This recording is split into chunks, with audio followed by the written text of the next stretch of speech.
بسم الله الرحمن الرحیم. السلام علیکم و رحمت الله و برکاته. عزیزان، این ماه مبارک که امروز مهمان خانواده من و شما هست، یکی از فضیلت هایش قوت اجابت دعا هست، یا گفته ماه اجابت شوی دعاها هست.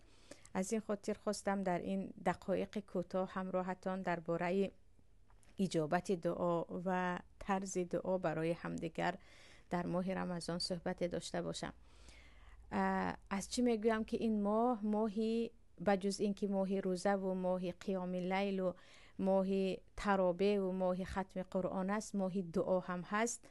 چون آیتی که قوی ترین آیت در موضوع اجابت دعا در قرآن آمده است که الله میگوید و اذا سألك عبادی انی فانی قریب اجیب دعوت الداعی اذا دعان فلیستجیبوا لی ولیؤمنوا بی لعلهم یرشدون. این آیت در بین آیت‌های روزه قرار دارد. آیت 186 بقره که پروردگار میگوید وقتی بنده هایم از من میپرسند که من در کجا هستم و آنها بگو من نزدیک هستم، من همراه آنها هستم. وقتی دعا میکنند دعاهای آنها را اجابت میکنم. از من طلب اجابت دعا کنند، برای من عبادت کنند تا اینکه راه خود را پیدا کنند یا راه راست را پیدا کنند. این آیت در بین آیت‌های روزه هست. در سوره بقره از آیت 183 تا آیت 187 آیت‌های روزه هست.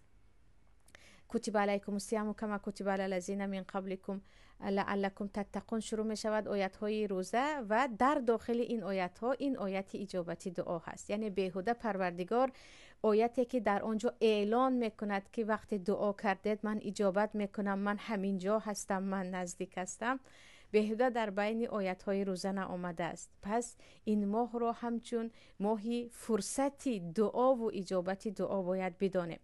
باز حدیث در سنن ترمذی هست و معنایش در مسند امام احمد و دیگر کتاب ها هم هست که پیامبر صلی الله علیه و سلم میگویند ثلاث لا ترد دعوتهم، سه گروه هستند که دعوت آنها، دعای آنها اصلا به اجابت نمیماند، دعای آنها رد نمی شود.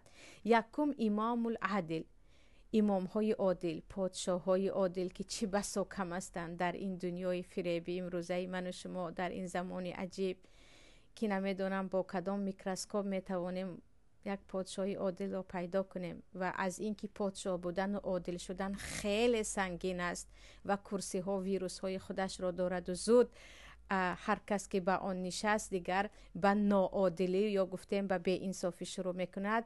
پیامبر صلی الله علیه و سلم میگن یکم نفری که دعای او اجابت است هر کسی که هم امام است، هم یعنی مسئولیت وطن و مسئولیت یک امت را در دست دارد و هم عادل است، با عدالت حکم میکند.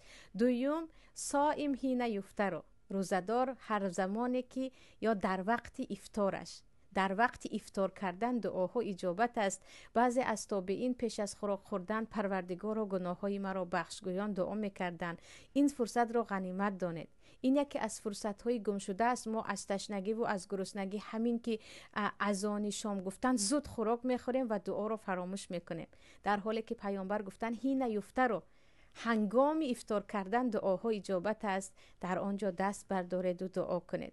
سوم پیامبر میگویند و دعا و مظلوم، و دعای مظلوم است، و دعای مظلوم را پیامبر میگویند یرفعها فوق الغمام، دعای مظلوم بالای ابرها برآورده می شود و تفتح لها ابواب السماء، و درهای آسمان برای آن دعا گشاده می شود.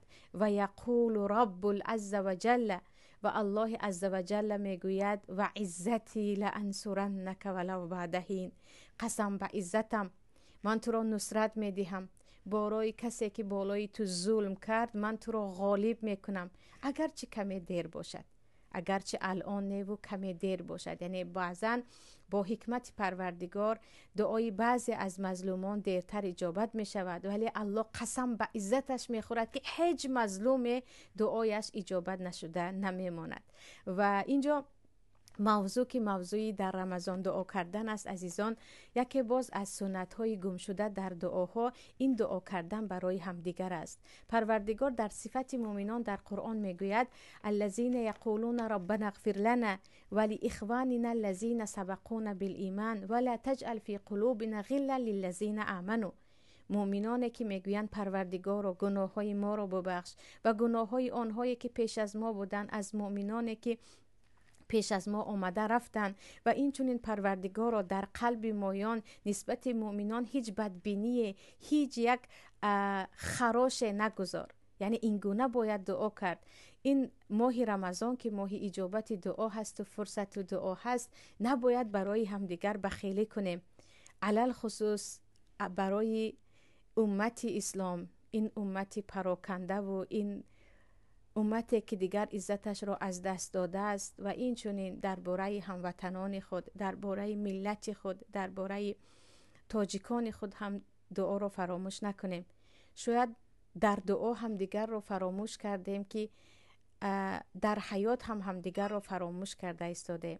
عزیزان، این ماه دعا هست و اجابت دعا هست. هم برای خود دعا کنید، هم برای این امت پراکنده و بی عزت شده دعا کنید، هم برای مردم مظلوم تاجیکستان دعا کنید. هر دعایی که نسبت یک دیگر میکنیم، فرشته ها میگویند آمین و لک مثل ذلک، آمین، و برای تو هم همین گونه باشد.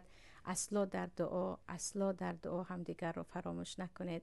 پروردگار عزت پیشتره مسلمان ها را و برای یک ما برگرداند و الها این ماه اجابت تمام دعاهای ما باشد.